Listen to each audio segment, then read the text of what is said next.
Turma, tudo bem? Estamos aqui mais uma vez para mais um episódio do nosso famigerado podcast Lugares para o Futuro.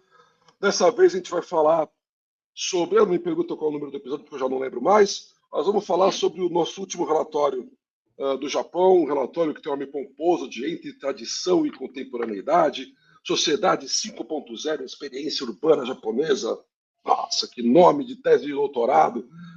Ele está disponível lá nas nossas redes. Vai lá, faz o download, é de grátis, como sempre. E para falar sobre isso, estou aqui com a Camila Cato, assim, para os íntimos Camis, que é como a gente chama ela aqui no escritório no dia a dia, para a gente discutir sobre isso, e por motivos óbvios. Além da Camila ser uma descendente de japoneses, ela foi a consultora, vamos dizer assim, do nosso relatório, além de ser a responsável por me dar várias dicas da própria visita que a gente fez. Esse relatório é resultado de uma pesquisa, um processo de pesquisa, e ao mesmo tempo de duas experiências, duas idas ao Japão para entender alguns aspectos específicos da cultura japonesa, mais especificamente Sociedade 5.0, experiências urbanas e um pouco dessa marca Japão, que é uma marca que tem um soft power poderosíssimo e que conecta muito com a gente aqui no Brasil, com o mundo inteiro, mas a gente aqui no Brasil tem uma proximidade com isso. A Camis é head de projetos lá na N, então ela também vai falar bastante aqui com a gente, não só da experiência dela no Japão, que morou lá também, mas também esse aspecto voltado para o projeto, para o placemaking, para a experiência urbana, soluções baseadas na natureza, tudo isso que a gente vai falando no relatório. Camis, bem-vinda mais uma vez. Acho que a última vez que a gente esteve junto, a gente falou de carnaval, que é outro carnaval, a gente já falou de futebol. São dois assuntos dos quais você também é especialista aqui no escritório, porque são dois que eu não entendo nada. E agora vamos falar de Japão e de espaços públicos. Espaços públicos eu entendo um pouquinho. Camis, bem-vinda a mais esse episódio. Oi, gente, tudo bem? Obrigada.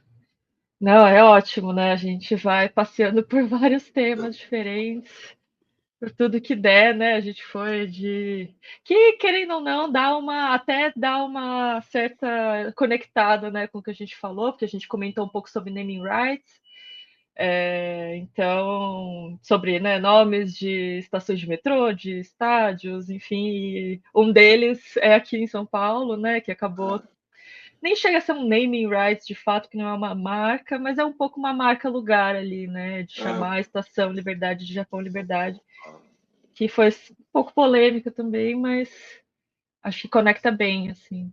Foi super polêmico, isso tem muito a ver com não só. Aí a gente tem, no caso do Brasil, como eu já falei, a gente tem camadas, né? A gente tem a camada da presença japonesa muito forte com as ondas migratórias, né? Ou seja, faz parte do cotidiano de várias cidades do Brasil.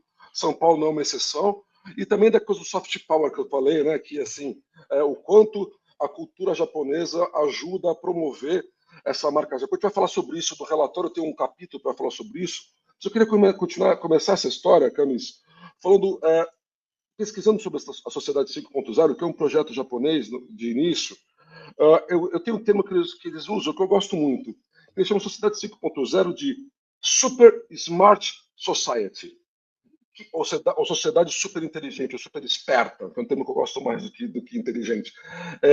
E eu sempre gosto de usar esse. O que me levou para a Sociedade 5.0 foi nas pesquisas de para onde as cidades inteligentes apontavam ou apontariam. Porque cidade inteligente, como você sabe muito bem, sempre foi um termo que me deixou um pouco, me causa uma certa, vou dizer repulsa, mas certo estranhamento, que primeiro que eu não conheço cidade burra, e segundo que a cidade inteligente, historicamente, ela vem muito atrelada à tecnologia pela tecnologia. Né? Quase como um artifício, um argumento para muitas empresas venderem hardware, né? Venderem uma série de coisas para que a cidade, como se o simples implemento da tecnologia, a implementação da tecnologia, né, for suficiente para a cidade se tornar inteligente.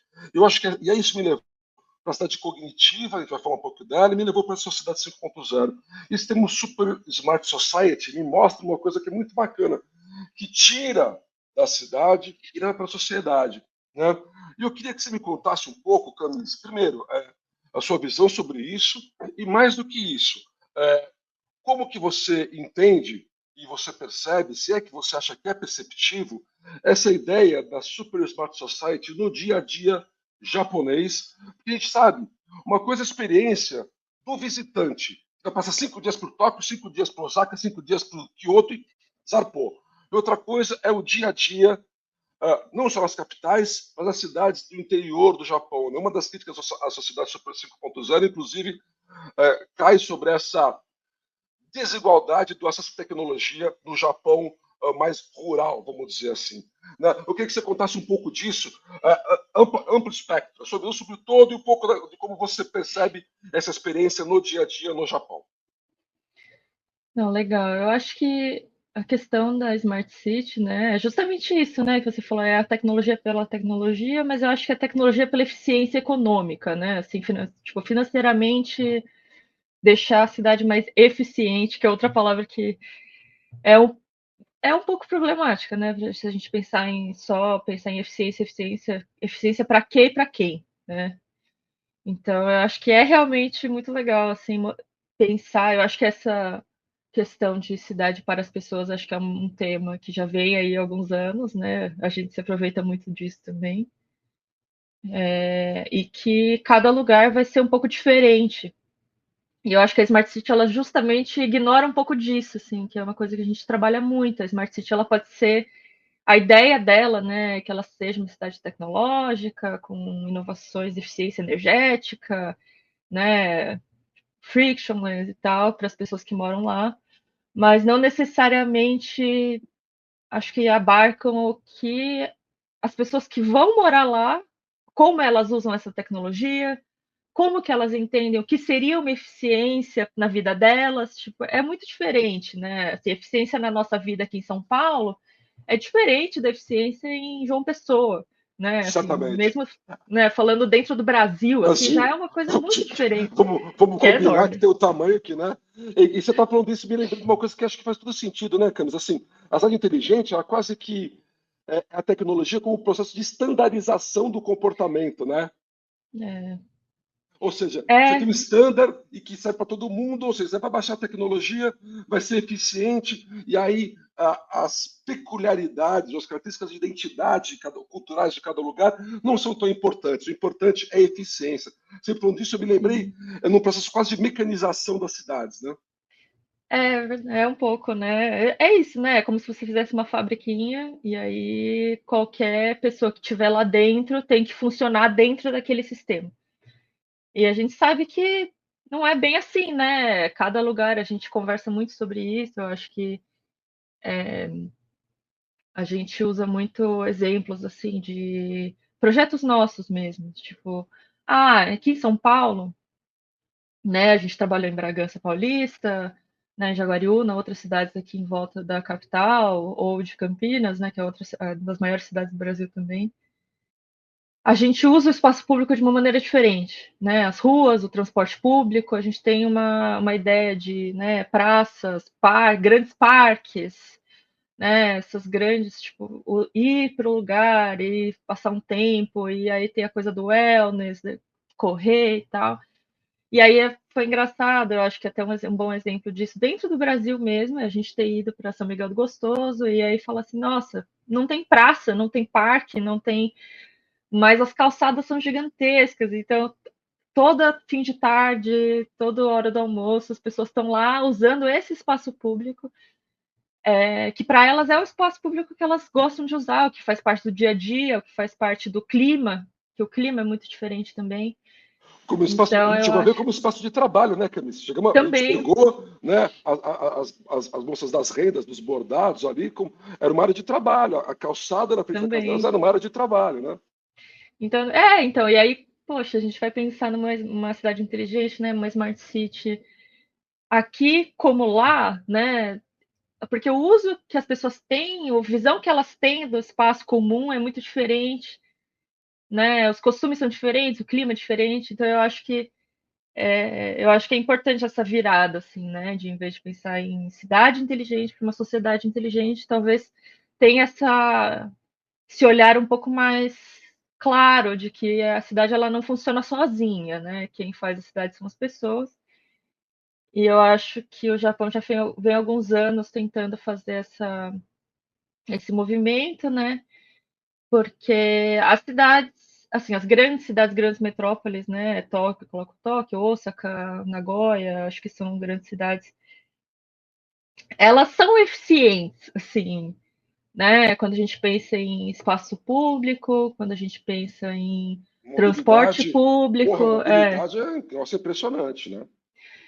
e ele é assim há muitos anos já, né? Eu até converso assim, minha mãe, ela foi com a minha avó, né, antes de eu nascer, então nos anos 90, e já tinha, né, o trem-bala, Sim. enfim, o sistema super, eles são super pontuais, né? Então os metrôs e trens ali é de minuto em minuto mesmo, tudo muito contadinho. Aqui em São Paulo, Pois né? é. Tá um problema, principalmente com as concessões privadas, né? Ele tá dando uma certa engasgada, assim, de que não funciona da mesma maneira eficiente. Então, eu acho que eles chegaram nesse ponto de eficiência de mobilidade, né, de uso do espaço público. Eu acho que modais de mobilidade também, então não se usa só o carro. É difícil ter carro lá, porque não é nessas grandes cidades. Assim, no interior, sim, mas nas grandes cidades você não tem muito lugar de estacionamento, então se usa muito bicicleta. As bicicletas no interior, eu morei no interior e no interior as bicicletas ficam lá, assim, Uhum. não se prende, não tanto que Ah, você precisa, você tem tipo como se fosse uma placa, né? Você tem o registro. Quando você compra uma uhum, bicicleta, você faz um registro. Então você tem uma bicicleta registrada no seu nome, como se fosse uma moto, assim. uhum. Então, eles têm esse olhar para modais também, que a gente chama de Alternativos. alternativos, Uhum. mas que lá não é tão Não, porque lá, alternativo. não, só para estacionar, não é nem só para estacionar, para guardar na sua casa é uma encrenca. Eu lembro de eu Né? ver carros, as vagas eram as coisas mais bizarras. Em Tóquio é um negócio muito estranho. A vaga fala, não, o cara não colocou o carro aí. Ele não colocou esse carro aí. A roda do carro desse cara ele anda de lado, não é possível. Eu fico, assim, é realmente é, o espaço, como todo mundo sabe, é realmente uma questão central na discussão do mundo japonês, assim, né? Porque não tem, é muita gente para muito pouca área. Então não é só estacionar, como a gente pensa no Brasil, tem pouco estacionamento, não tem onde guardar o carro, é uma encrenca. A rua é compartilhada com pedestre. Sim, Grandes partes das grandes cidades não tem calçada em desnível, né? Ela é o único piso, tem uma cor diferente quando muito, e você tem leitos estreitos, né? Para uhum, carro, gente e bicicleta. Então, uhum, a cidade é pensada de uma outra forma, né? Eu acho engraçado que você falou da ida da sua mãe, né? Quando o Shinkansen é um negócio que todo mundo, muito do Japão, da ideia do Japão tecnológico, veio do pioneirismo, né, Camis? Porque hoje os trens chineses são infinitamente mais rápidos, mais novos, mais tecnológicos do que os trens japoneses. A gente ainda reconecta o Japão como um país extremamente tecnológico por conta desse pioneirismo, né? Porque hoje a gente falou bastante sobre a Coreia do Sul, né? Que está ali pertinho e é um país muito mais tecnológico do que o Japão e não tem essa memória de marca lugar ou esse soft power tão embarcado quanto o Japão que na minha avaliação vem do ineditismo assim, né? Porque até quase anacrônico, porque o Shinkansen tem uma carona de anos 90, de anos 80, né? É uma bater aquele narigão, assim, tipo, ele é muito característico, né? Então sim, ele é quase, o Japão, a gente já falou muito sobre isso também, o Japão é quase que, é o cyberpunk quase retrofuturista, né? Porque é muito sim. engraçado isso. Eu acho que ele para um pouco ali, né? Acho que justamente nos anos 80, 90, acho que foi assim a grande exportação desse soft power, assim, né? De tipo, nossa, a inovação vem do Oriente, né? Acho que foi uma grande sacada, né? Então, eu acho que ajudou muito, né? De tipo, ter filmes, ter animes, mangás, eu acho que a exportação dessa imagem do que era o Japão, assim. E também, querendo ou não, tem uma camada ali de olhar ocidental também, né? Do tipo. a por ser um lugar que tem uma língua diferente, né, costumes diferentes, origens diferentes, a gente olha de uma maneira diferente também, né? A Claro, gente encanta claro, mais claro, por claro, algo que é tão diferente claro. da nossa realidade. Então, por ser tão diferente, eu acho que o olhar assim, foi mais ainda falando, nossa, que, Verdade, né, verdade. que Eu, loucura. eu sou de uma geração que cresceu, veio do Ultraman, Ultra Seven, Spectroman. Tipo, Jasper, eu já era velho. Entendeu? Então, assim, eu não sou da geração Sim, Jasper. Da Jasper eu já não tinha me interessado, mas quando eu era criança, a gente era bombardeado por esses seriados japoneses que eram muito toscos, ao mesmo tempo toscos para hoje, mas para a época eles eram assim uma coisa sensacional, assim, é muito engraçado porque sim, vem realmente lá dos 70, dos 80, uma construção do que hoje a gente se estabeleceu e que, na minha opinião, a sociedade 5.0 tenta de muitas formas resgatar. Né, Camila? Eu queria te perguntar uma outra coisa que eu acho que é importante, uhum, que até anotei aqui, e que a gente fala bastante no relatório, que é essa relação, eu diria, um tanto tensa no Japão entre tradição e inovação. Você acha que a sociedade 5.0 ela traz esse caráter humano justamente porque ela está ligada às questões tradicionais dos comportamentos culturais japoneses, de ordem, de colaboração, porque uma das principais críticas que o mundo faz é que assim, legal, mas isso funciona só no Japão. Em outro lugar vai ser replicável. Eu acho que nem é para ser replicável mesmo. Mas assim, eu queria que você trouxesse um pouco esse olhar desse às vezes é conflito, às vezes é complemento entre tradição e inovação, que é muito presente. Você pisa no Japão, você tropeça nesse tipo de coisa, só dá umas bugadas, tipo, peraí, eu estou em Tóquio, tem um cara vestido com as roupas tradicionais, falando num telefone celular de último iPhone, num lugar cheio de neon, quer dizer, dá uma bugada. Me conta um pouquinho como você vê isso. isso é engraçado, né? Assim, acho que realmente é um lugar que fica muito claro essa tradição e inovação, porque justamente eu acho que, olha, se a gente pensar, é muito recente, né? Antes da Segunda Guerra, assim, né? Das grandes guerras, Japão era feudal, então não tinha essa exportação, além ali dos vizinhos próximos que sofreram muito com o Japão, né? Não tinha uma exportação para o mundo ocidental, assim, dessa cultura.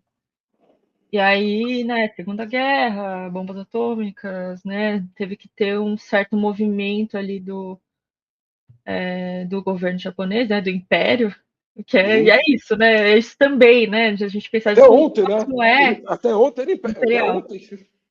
Então,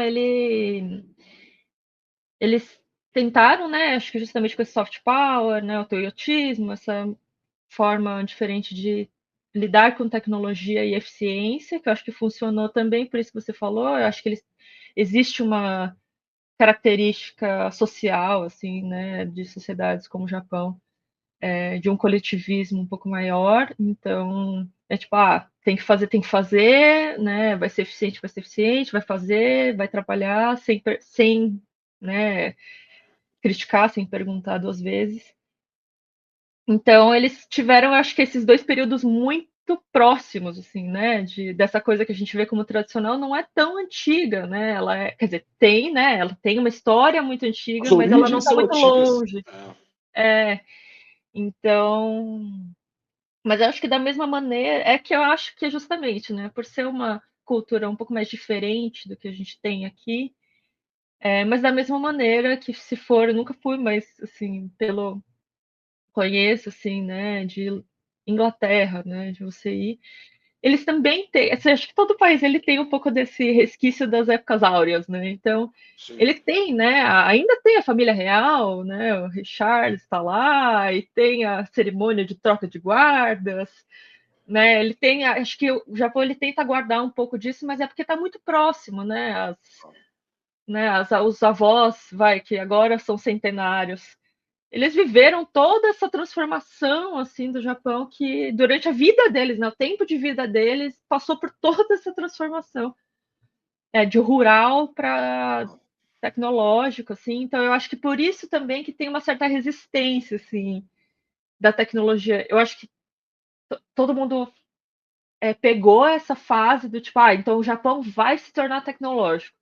Então tá bom. Então todo mundo aprendeu ali, né, computação, né, lidar com smartphone, né, processos fabris tecnológicos. Mas eu acho que parou por aí, assim, o que é muito engraçado. Então outros países, assim, até a vizinha, né, China, Coreia do Sul, Uhum. são países que acabaram pegando depois disso.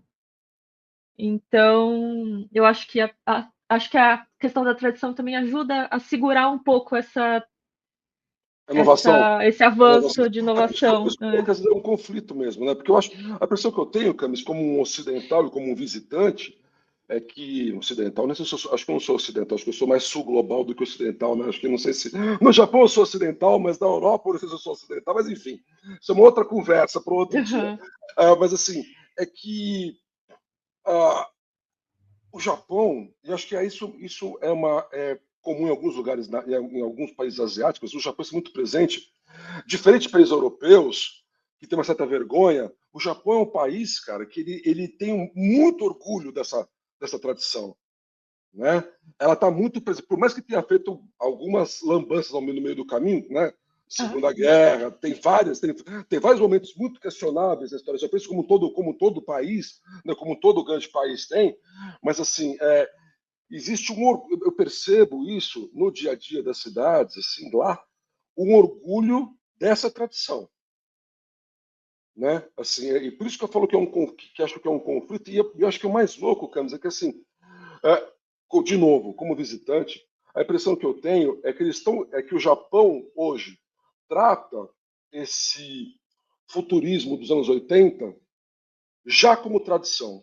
Ou seja, o cyberpunk já quase está na camada da tradição também, porque ela é muito fácil dar o próximo passo e dá uma segurada, né? O próprio uso da tecnologia no dia a dia é o tanto questionável, né? Aquela história, pô, você não consegue pagar em nenhum lugar com contactless, cara.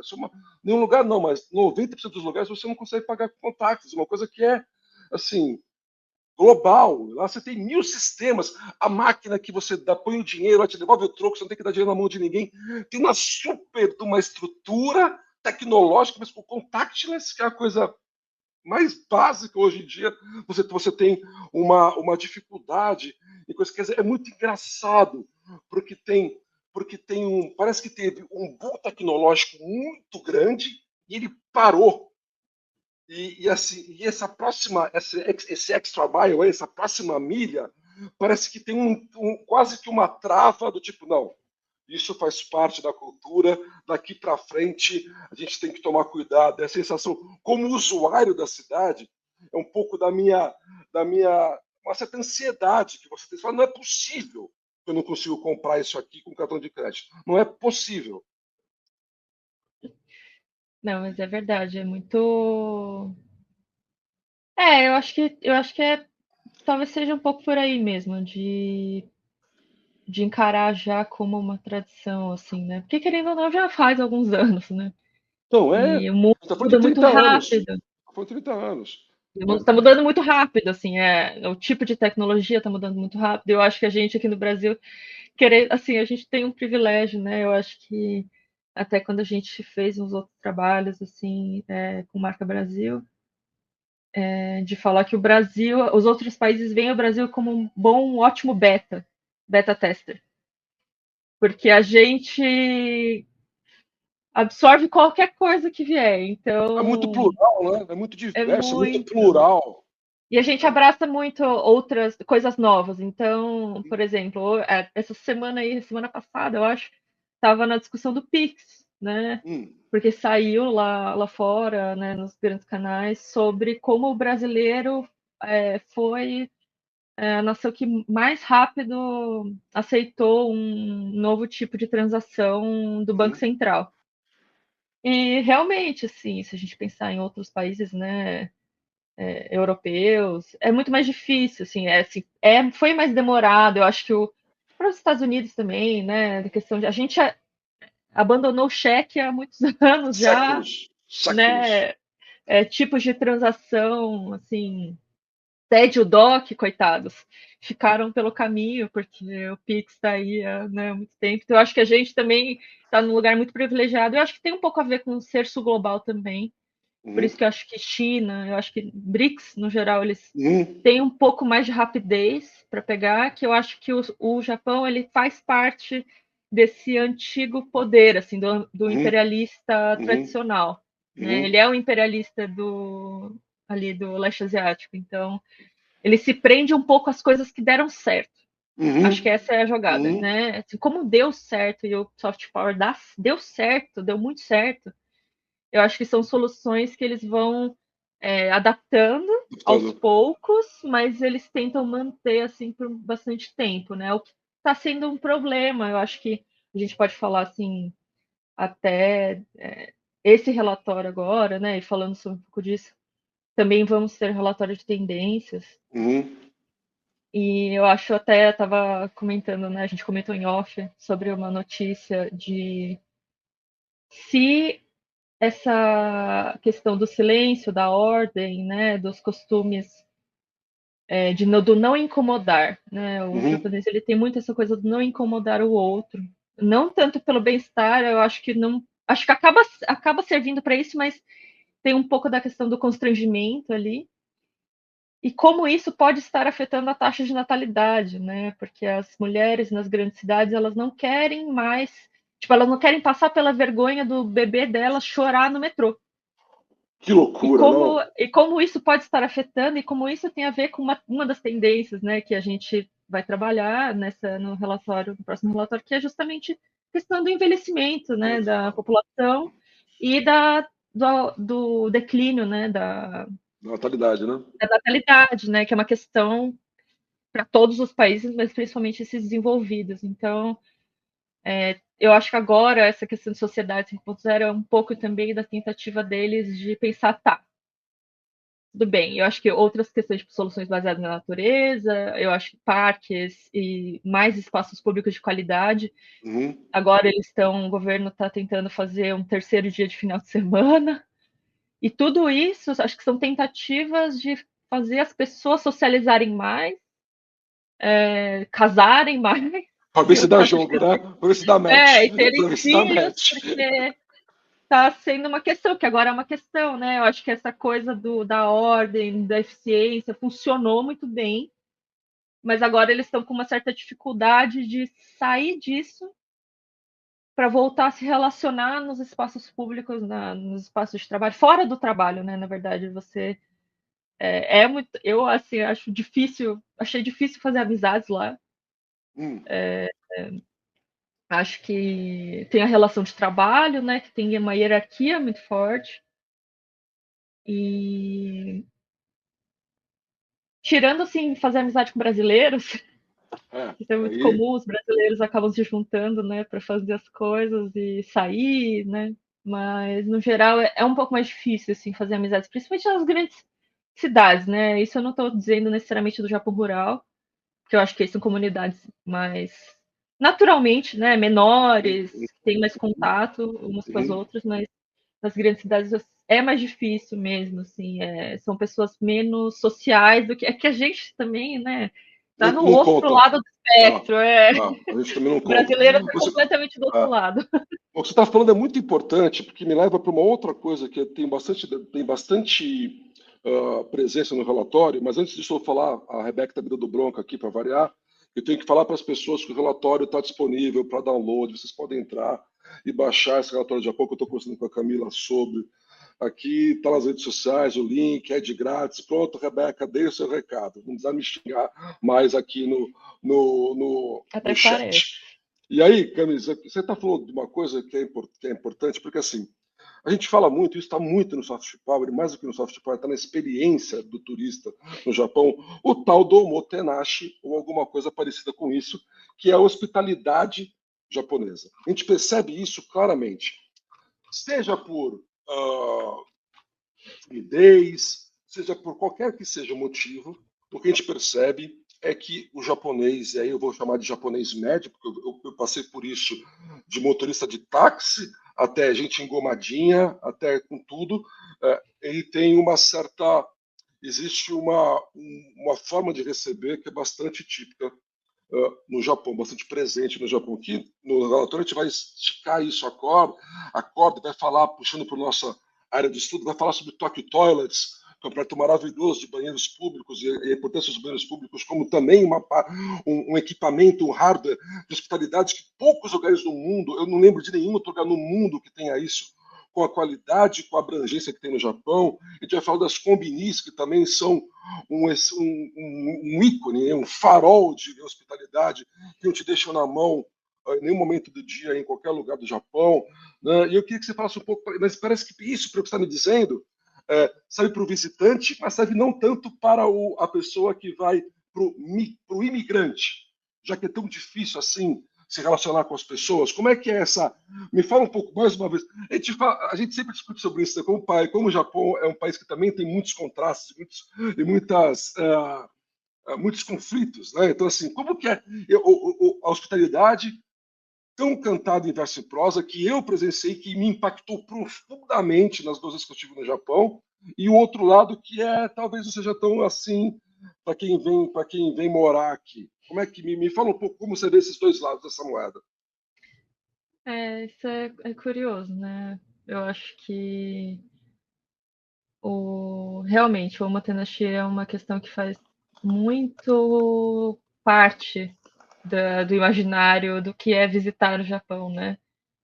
E de fato, assim, não é uma coisa que necessariamente faça tanta distinção, mas entre assim, o morador, né, e o visitante, mas eu acho que tem uma certa questão de manter esse soft power mesmo, assim, Uhum, né? Eu acho que é um treinamento de como manter o visitante, agradar o visitante, mas ao mesmo tempo, assim, tirando, acho que grandes pontos de Tóquio, assim, muito turísticos, num geral, eles fogem, assim. Se ele vê que é um gringo, eles vão achar o funcionário que fala o mínimo de inglês para tipo ir lá, mas eles vão assim falar que eles falam lá, né, tipo bem-vindo, tal, cliente, não sei das quantas, mas não necessariamente vai ser um atendimento personalizado assim nesse uhum, nesse uhum, sentido. Eu acho que uhum,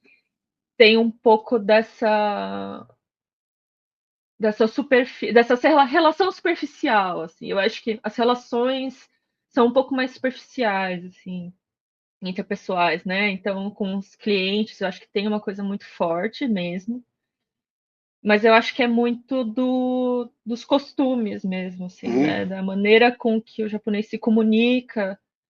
É sempre para ser agradável. Acho que não necessariamente ser agradável, né? Mas para você não incomodar. Então é sempre uma coisa bem polida, né? Eu acho que Sim, sim, dá um sim. Tem pouco uma, de tem uma choque para a gente educação, sim. visitando. Mas é É, engraçado, Camille, porque todo lugar que eu entrei que dizia explicitamente não falamos inglês, sempre surgiu alguém que deu um jeito, cara. é, Assim, é é. muito engraçado. Eu entrei uma vez em Osaka, que estava no cardápio escrito à mão, num papel colado no cardápio. Uhum. Não falamos inglês. Pô, foi um dos lugares que eu mais fui bem tratado e que eu comi melhor. E no outro lugar, engraçadíssimo, não lembro, estava era meio totalmente off-Broadway, assim. Ou era um bairro nada a ver, era um bairro nada a ver. E a gente entrou num restaurante que não tinha foto na porta, não tinha nada em inglês. Falei, é aqui mesmo que eu vou, porque aqui deve ser bom, né? Uhum. Aí sentamos numa mesa lá no fundo, veio uma mulher que não falava inglês, num cardápio que não era em inglês. Eu estava começando a apontar, um senhorzinho do meu lado, que estava numa mesa, conversando com outro senhorzinho, e eles estavam escrevendo um monte de papelzinhos assim. Eu falei, esse cara está numa reunião de business, mas era muito próximo assim. Ele percebeu, começou a falar comigo em inglês, me explicou que aqueles papeizinhos estavam ali porque aquele amigo dele estava um pouco pior do que ele, porque era surdo, então aquilo era uma conversa. Cada um escrevia para fazer e mandava para o outro. Esse cara não só chamou a dona, que chamou alguém que falava inglês, que trouxe um cardápio em inglês, que me atendeu em inglês e ainda dividiu o saque dele comigo.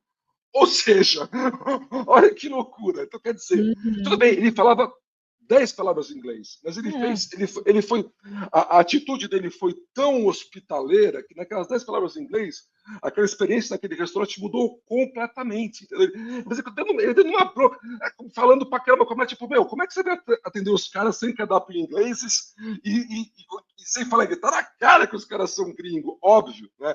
Então, assim, então, a minha experiência, é muito engraçada, porque mesmo em lugares não turísticos, que era onde eu procurava aí, lógico, primeiro para dar trabalho para os japoneses, né, para não ficar tão fácil, e segundo porque são os lugares mais divertidos, sempre teve essa... É que eu acho engraçado, né? Eu já falei muito isso para você também, da primeira vez que eu fui sozinho, que é como o Japão, no Japão, nas grandes cidades, a língua, por mais que seja uma barreira, um impeditivo, ela não é um obstáculo.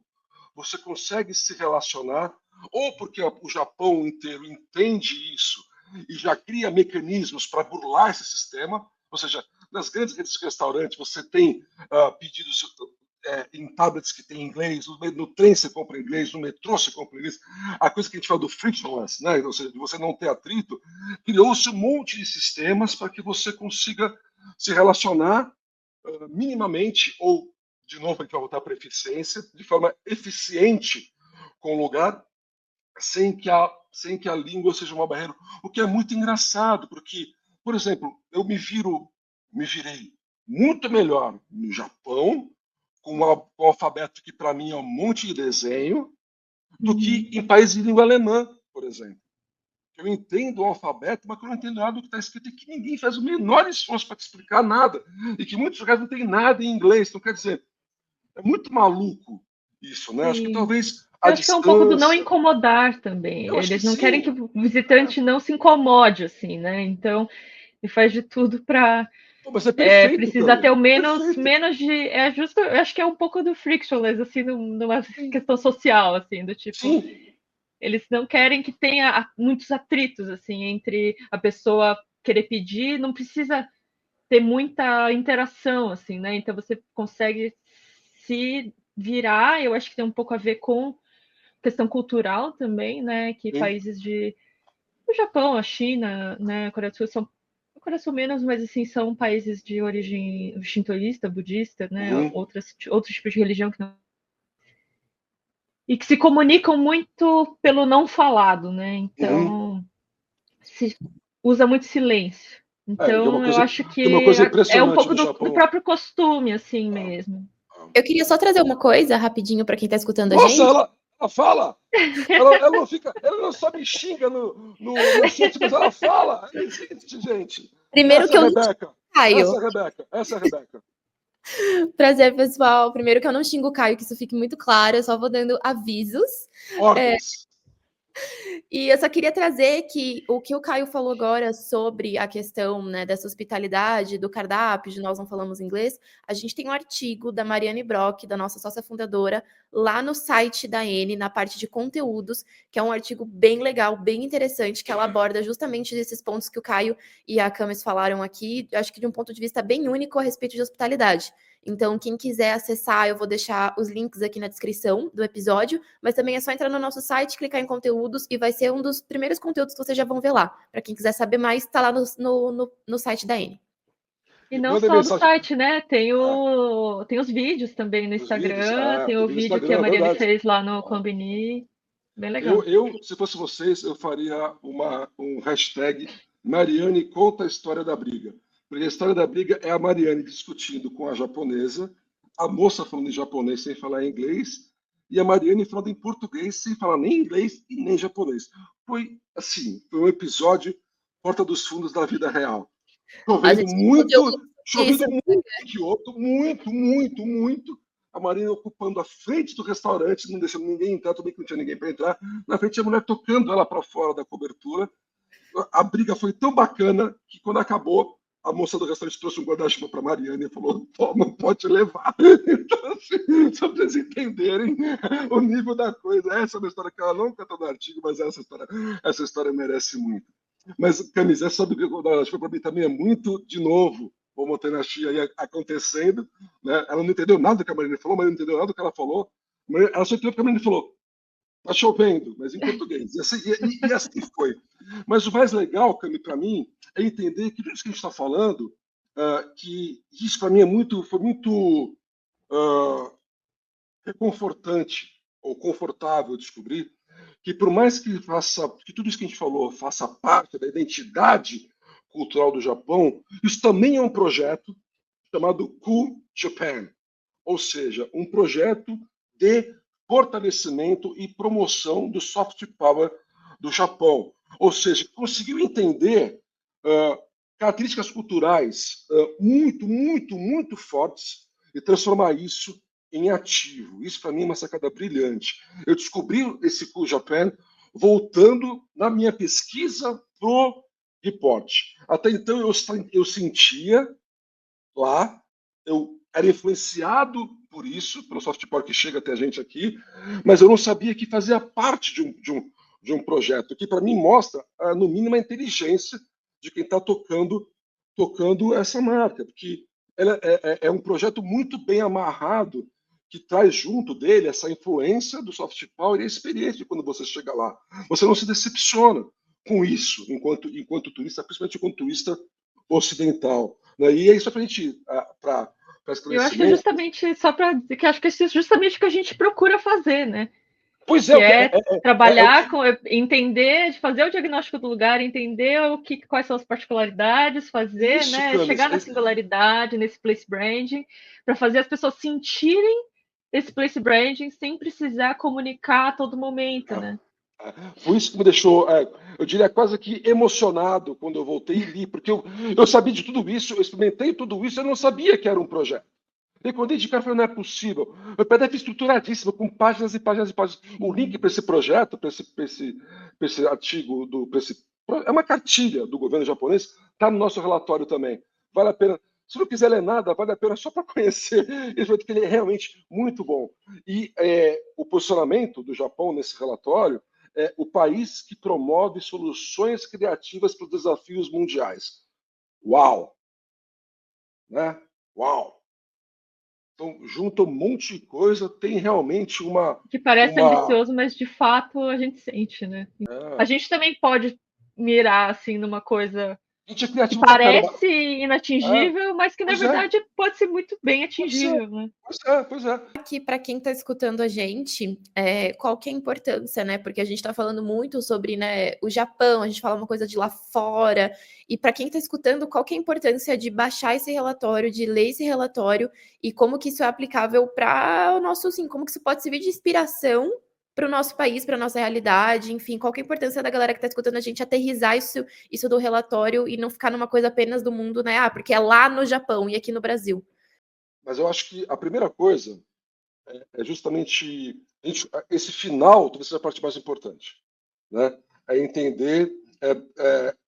A gente voltou do Japão com essa ideia do relatório porque a gente entendeu que tinha muita coisa sendo feita da forma que a gente julgava ser correta, né? Eu acho que essa conexão entre influência e experiência, por exemplo, né, que a gente vive falando desde os tempos de Bloom, né, que são as formas como a gente percebe uma marca lugar. Acho que no Japão isso é feito com primor, né, com primazia. Eu acho que esse Cool Japan foi uma grata surpresa, uma grata descoberta. Eu me senti muito ignorante de não saber isso anteriormente à minha visita, mas é sempre essa ideia de entender o que o mundo faz, as boas práticas do mundo, para não copiar, porque eu acho que a sociedade 5.0 japonesa ela não é criável em nenhum lugar do mundo, por vários critérios que a Camila colocou aqui, por isso que a participação dela é tão importante nessa discussão, né, que são culturais. Mas a gente pode sim aprender e entender o que faz parte da nossa cultura e da nossa tradição, ainda que um país extremamente jovem, e como a gente pode usar isso em nosso benefício, a nosso favor, sem tentar ficar importando, fazendo como outros países que ficam tentando fazer Ctrl-C, Ctrl-V, com soluções que fazem sentido para uma cultura e não fazem sentido para outra. Né? Para mim, o grande mérito da sociedade 5.0 e do Cool Japan é justamente conseguir achar potência e força dentro deles mesmos. Essa, para mim, é a grande malandragem. Como a Camila falou muito bem aqui, é o que a gente, enquanto nossa gaveta de place brand, tenta fazer o tempo inteiro. Né? Descobrir o que cada lugar tem de fato de único, que está dentro daquela cultura, daquela identidade. E para mim, os projetos que eu conheço, o Japão conseguiu fazer isso da melhor forma que eu vi até agora. Porque você tinha falado do American Dream, do American Way of Life, que está baseado nos mitos fundadores, dos Founding Fathers, que para mim é uma invenção, assim, de um negócio, o mito fundador tradicional de quase toda a identidade, que tem que dar uma forçada de mão para achar. Eu acho que o Japão ele não vai no mito fundador, ele vai na própria cultura milenar, tradicional, e consegue entender que características dessa cultura podem ser impulsionadas. Fala, Camila, você tem muito mais propriedade do que eu para falar disso. Fala aí. Não, eu acho curioso, assim, essa comparação, porque realmente eu acho que é um pouco o que a gente falou, assim, né? São as maneiras de chegar nesse lugar, não necessariamente o resultado que a gente tem que usar, né? E eu acho que essa comparação é muito feliz, assim, porque são duas marcas fortes, né? A marca dos Estados Unidos, ela é muito forte, assim, até hoje, né? Assim, a gente até teve trabalhos no seio. Veremos até quando, né? Veremos até quando. Veremos, Depois do mas Trump, assim, veremos. a gente foi, né, em regiões de Minas que tem a exportação de brasileiros, né, para os Estados Unidos. Governador Valadares é uma cidade que faz muito isso, pela busca desse sonho americano, né, desse American Dream, que é muito escorado em filmes de Hollywood. Sim, a influência forte, para né? que cria esse imaginário.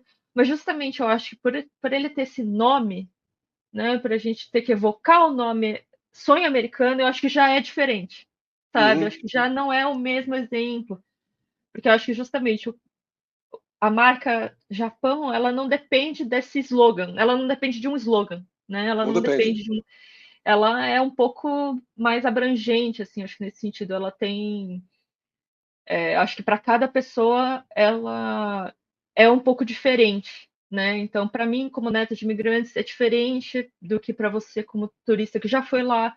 Como é diferente, por exemplo, a Rebeca pode ser, né, que não tenha ido ainda. Eu acho que são marcas, elas se estabelece, ela se manifesta de maneiras diferentes, né? Sendo que para o sonho americano não, o sonho americano é o sonho americano. Ele tem, né, uma série de fatores, né? Do critérios, né? Critérios, né? Ele tem uma imagem necessariamente associada, né? A imagem dos subúrbios americanos, né? Dessa vida de meritocracia e tal, que o do Japão não necessariamente tem. E eu achei muito engraçado que você falou assim sobre, não é sobre copiar e colar, né? É pegar uma solução de um lugar e levar para outro. E esse Ctrl-C, Ctrl-V é justamente a ideia de Smart City. Então, assim, acho que essa é a ideia que a gente, desde o começo, a gente está conversando, né? Que talvez a ideia de cidade inteligente, ela não cabe justamente por isso, né? Porque ela é uma maneira de tentar encaixar em sociedades muito diferentes, né? Em culturas muito diferentes, com as mesmas soluções muito parecidas. Né? Então, eu acho que algumas coisas que você traz no relatório, assim, soluções de parques multiníveis e tal, talvez só funcionem lá. Sim. Da maneira que são feitos lá. Mas eu acho que o racional para chegar numa solução daquela é o que a gente tem que pensar. Eu acho que a gente tem que pensar como chegar nessas soluções que não vão ser a mesma solução, né? Mas podem ser soluções diferentes, mas para um mesmo modo de pensar, assim, né? De pensar para a sociedade, para as pessoas e para a maneira com que elas usam. Acho que tem que ser personalizado, né? É um serviço altamente personalizável para cada lugar, para cada bairro, para cada cidade, para cada região. Vai ser muito diferente entre si, assim. Por isso que acho que a gente acaba sendo um pouco crítico, né, da cidade inteligente, da Smart City, mas acho que porque vai um pouco de encontro com o que a gente prega, né? A gente mesmo usa no nosso trabalho, no nosso dia a dia. Eu acho que conectando o que você falou com a pergunta da Rebeca, com o começo da nossa conversa, eu acho que talvez a grande reflexão aqui seja muito mais o processo do que o resultado, né? Acho que o exemplo aqui é um exemplo de processo e não um exemplo de resultado, processo de uma introspecção, né? Um processo bem japonês nesse caso, né? Introspectivo, de reflexão interna, né? E quase meditativo em alguns pontos, né? E de a gente refletir sobre isso muito mais do que copiar uma solução. Acho que a ideia do relatório É mostrar como esse racional, como a Camila muito bem disse, consegue chegar a soluções que são muito, muito impactantes para aquela cultura e para aquele lugar. E como a gente deveria tomar cuidado também e refletir e colocar energia no nosso processo para que a gente consiga chegar em resultados tão impactantes quanto para a nossa cultura, para nossas cidades. E para amarrar aqui, eu acho que, na verdade, Camis, o grande diferença da sociedade 5.0 para a cidade inteligente é que a sociedade 5.0 me parece que é um processo, que ela é algo que está ongoing, que ela é processual e ela não é algo que é um resultado. Porque a cidade inteligente é quase, hoje, como ela é vista, já desconstruiu um pouco essa ideia, graças a Deus, né? A Tora, a Odinha, sei lá quem, deixou de ser, colocar um humana dentro dessa história, né? Mas assim, muitos têm a impressão que você pode comprar uma cidade inteligente. Eu vou comprar uma cidade inteligente, eu vou implementar aqui um conjunto de sensores, dispositivos, leitores, que vão fazer com que a cidade seja inteligente de uma hora para outra. Eu compro uma cidade inteligente. Enquanto a sociedade 5.0 ela é uma evolução em tantas etapas, ao ponto de você alcançar esse status de uma sociedade super inteligente ou super esperta. Então, eu acho que a principal característica de comparação, para a gente fechar essa nossa conversa aqui com uma reflexão, é que enquanto uma está olhando para um resultado, outra está olhando para um processo, está mirando um resultado, mas está com atenção no processo e olhando esse processo de uma forma para dentro, refletindo sobre os próprios valores. Né? A Rebeca está mandando aqui uma mensagem. Sim, Rebeca, claro, relatório de tendências. Eu quero lembrar vocês todos que tem o relatório de tendências para sair no dia 11 de abril, que não tem nada a ver com o Japão. Esse relatório do Japão é um relatório extra, relatório de tendência é um relatório que a gente lança com alguma sistematicamente, né, com alguma periodicidade, periodicamente, e dia 11 ele fica disponível, você pode fazer a pré-inscrição para receber. Essa edição está sensacional. O Emanuel, que é o nosso head de pesquisa de tendência que toca o relatório, ele caprichou dessa vez, nem parece que foi ele que fez. O design também está muito caprichado, acho que vocês vão gostar bastante do resultado, 11 de abril. Fiquem espertos. Camis, quer fechar com alguma coisa que a gente não falou, que você acha importante? A gente falou um monte, mas esquecemos de alguma coisa Falamos importante? bastante. Não, eu acho que justamente talvez essa conexão, né? Que tudo que a gente faz, eu acho que a gente tem produzido aí de conteúdo, eu acho que está de alguma maneira conectado, né? Então eu acho que também, acho que não saindo, né? Mas indo junto com o branding, o place branding que a gente conversou hoje aqui, eu acho que é isso, né? Sim, a gente tem que olhar para a nossa cultura, para o que a gente faz, né? Para como a gente se comunica, para como a gente socializa, para, enfim, todas essas variáveis, mas também olhar para frente, né? A gente não tem mais como pensar place branding, pensar estratégia de marca, sem pensar no futuro, nos futuros possíveis. E por isso até, né, comentei um pouco sobre as dificuldades, né? A própria marca Japão está passando por essa dificuldade de entender um pouco como navegar esse novo mundo que está vindo, né? Enfim, no meu caso, o que eu comentei foi a questão de taxa de natalidade, né, envelhecimento da população, porque justamente é uma questão que vai, com as tendências do nosso relatório, elas são globais, né? Mas estão afetando os países ditos desenvolvidos, né, os países do norte global, muito mais rápido. Então, eles também vão ter que parar para repensar, por mais que a gente tenha elogiado e falado, é muito legal, é ótimo, mas eles também vão ter que repensar, eles também vão ter que olhar e pensar um pouco nessas tendências que estão vindo para entender como lidar com elas, né, dentro desse processo de identidade deles, né? Então, a gente também, eu acho que o mundo inteiro vai ter que passar por constantemente passar por esse reality check, assim, sempre estar pensando nos futuros. Mais uma vez o processo, né, Camis? É entender que a gente nunca. Esse tipo de discussão que nunca vai ter um fim, nunca vai ter um resultado final. Você nunca vai chegar não tem reta de não tem linha de chegada. Tem só uma constante. Eu sei que é desesperador para muita gente ouvir isso, mas é a realidade. Você tem que ir e voltar a verificar, não tem jeito. Senão você vai ficar absolutamente anacrônico, como muitos países insistem em se manter dessa forma. Acho que a gente tem um bom exemplo aqui de como fazer e de como olhar do ponto de vista do processo e do método. Rebeca, esqueci de alguma coisa? Tem alguma dica final? Já chamei, ela está fazendo assim, não sei se ela está no quadro, mas enfim. Gente, obrigado. Já sabe, tem curte e compartilha? Tem, porque é YouTube, podcast não tem, mas tem no YouTube. Eu não sei, a Rebeca que sabe para onde essas coisas todas vão. Eu sei que tem nos podcasts da vida, o agregador de podcast, tem no YouTube, vai estar na rede social. Então, onde quer que você esteja nos vendo, curte, compartilha, se inscreve, faz aquela coisa toda e baixa o relatório do Japão, que está muito bacana, está grande, deu trabalho, baixa. E também fique esperto que dia 11 tem o relatório parrudíssimo de tendências, o primeiro desse ano. Tá bom? Obrigado para quem aguentou nosso papo furado até aqui. Abração, obrigado, Camis, obrigado, Rebs, até a próxima.